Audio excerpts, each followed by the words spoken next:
Welcome! This is Avi, Enjoy! and for today's episode, it's number 9, Day! Yes, hooray!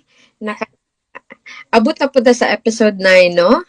Nakalahutay ra sa gihapon. That's true. So for our today's episode, it's entitled, What is Truly Like to Live a Rich Life? The, Yeah. Richie Rich. So this topic is very nice because I think it's more in-depth and it's really a meaningful one for us. That is true. So, Dai, Mm. how do you define rich life? Sa ako ang term. Yeah, based on your own words. Yeah. I believe rich life, literal, daghan kag kwarta or ingon kanang you can afford everything. But for me, rich life is something a life that you enjoy the privilege of living a life that your soul will be happy. Mm. Yeah, like for me, I like traveling, but I like to travel now without having to sacrifice my savings. Like that one. That's what I call a rich life. I do have a job right now that although sometimes it's very tiring, but I am fulfilled because at the end of the day, being a nurse is not just a job but a service for me. So happy ko ana.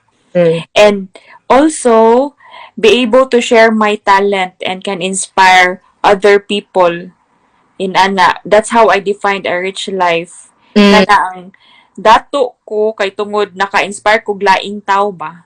Mm. Mm. Yeah, in my own simple ways. Mm.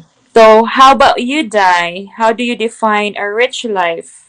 Similar to ako lang, naalang ko quote unquote from finance.yahoo.com from an Mm-hmm. article written by Jamie Catmull back in 2021 Mm. with contributor Gabrielle Olia from Grabe ka ayo og kuan ba? Right. Similar to your definition, quote unquote, to live richer is to follow the inner path of wealth and abundance. This include progressive realization of your worthy goals, to love and have compassion, and most importantly, to always be in touch with your creative consciousness.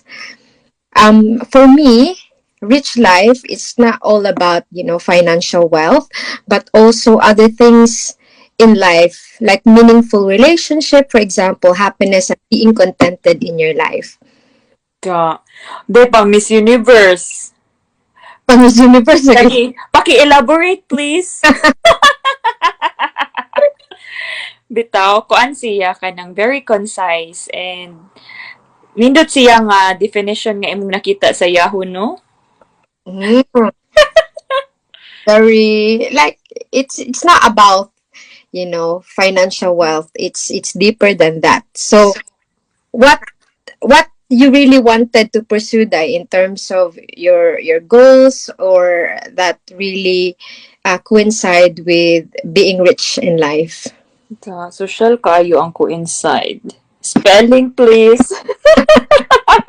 Letter C. Correct. Yeah. Akong goal good that align with a rich life. Back sa una ha, like ganahan jud ko ma-back up dancer ni J-Lo. Aside sa mga Avril Lavigne, no, kay idol yun ako si Avril, no? Pero ambot if I can still do that one, but who knows? Yeah. Diba? We'll never know, diba? I've already fulfilled one of my goals of being an overseas nurse, which I am currently employed here in UK, which is a good thing. Also, goal na ko nga matagaan din ako akong mama sa iyang dream business. Ano man gyud no? I don't know. We naagid tay soft heart when it comes to our parents, especially if we know that they sacrifice everything for us. So matagaan akong dream business akong mama, akong papa kay mapaskwila na akong culinary school kay that's what he dreamt. Kay vocational ramang gud si papa naka-graduate. So ganahan gid siya nga since hilig siya luto, ganahan jud ako siya na siya proper training ba kay lahi man na nga you have a talent but you also study your talent. So it's very a good win-win situation niya. Mm-mm-mm. And hopefully, maka-reach out ko wider audience through my vlog. Paki-like and subscribe. Love, Abi, love. Dala promote. Dala promotion day. Yes, kay ganahan ko musikat in a sense that I can, as I can say, makagrab ko wider audience for, basin din ay makarelate na ko. The Mm-mm. people that similar to my likes, I can grab and find them through social media ba. That's really one of my goal because I think if God has given you a talent, like baga naman jud tag naong no. So Oo. ato na siyang gamiton sa proper way. Dili lang kay kurtoga sa Sharon Cuneta na magbalot pa permi sa ay na nakabagatang now. So I think that's one of my goals in life, good, to make people happy because seeing them happy makes me fulfilled and Mm. enrich individual. Charing. Mhm. Ik- ikaw, Dai. What I think, to summarize it, dai siguro imong ultimate goal is for you to be relatable with others, and obviously Mm, for others as well, who share the same interest and passion in life. correct. True. So my goals, or even my dream, ever since, aside from having a house for my family or having my own business that will aid others, help others as well in terms of like giving them job and employment. I really like, it's in really in my heart that one of my goal is to have a charity or even a series Mm. of projects that will support children in terms of education or providing livelihood to parents in a far-flung areas of the Philippines especially, and even raising awareness or education in relation to health, for example, and even mental, because back in the days, isn't it, Dai, that mental health, like when we were still studying, even young, it was not really like discussed. Mental health, it's like a taboo, so it would be good now to raise awareness in terms of mental health, for example. And that's why, um, even in my spare time, I make sure that, I volunteer to help out others as well. And also to gain knowledge and even skills on how to create or how to create charity or even projects in the future. Because through volunteering, you will gain like valuable life experiences, which personally, make me happy and fulfilled as a person. Like, it's, as you've mentioned it earlier on, it's feeding your soul. Yeah. Yeah. Nice na siya, Dai. Like it's like you have a purpose in life why you keep going gani. Mm, mm. Yeah, nice na, Dai. Pwede na jud ka ma-presidente, Dai, sa barangay ninyo. Presidente dahil sa sityo dahil. Sa sitio Kabangkalan. Asa inyong sitio, Dai? Asa inyong sitio? Uy, sityo pa nagsama. Shout out diya. Oh, sitio pa nagsama, baka naman mayor. Na mo dagan na ni siya SK chairman. Yes. So, Ay. the things that we consider to be like rich. Um like unsa Dai? Like, sa mga things ba nga, we can consider like, oh, this is like, we are rich in life. Mm, you mean unsay mga sa examples Mm, nga kanang concrete one? Like example, you can travel without sacrificing your emergency fund and savings. For me, being rich is something that balance siya ba? mm, Not mm, just physically, emotionally, but also financially. mm, Sometimes we neglect the financial part because it's not really it's not really taught with us back then. mm, Financial education is not really important back then. mm, mm, Yeah, but as we deal with adulting, mo mm, siya pinaka-importante gani.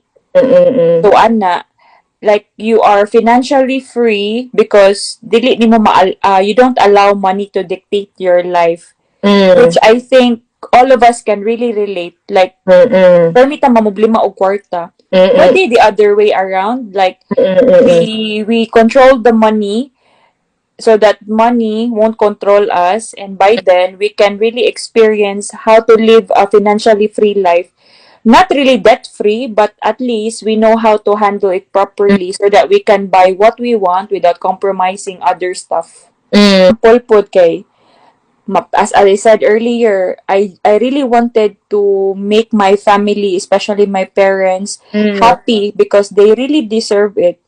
Good thing on my part, I have responsible and loving parents.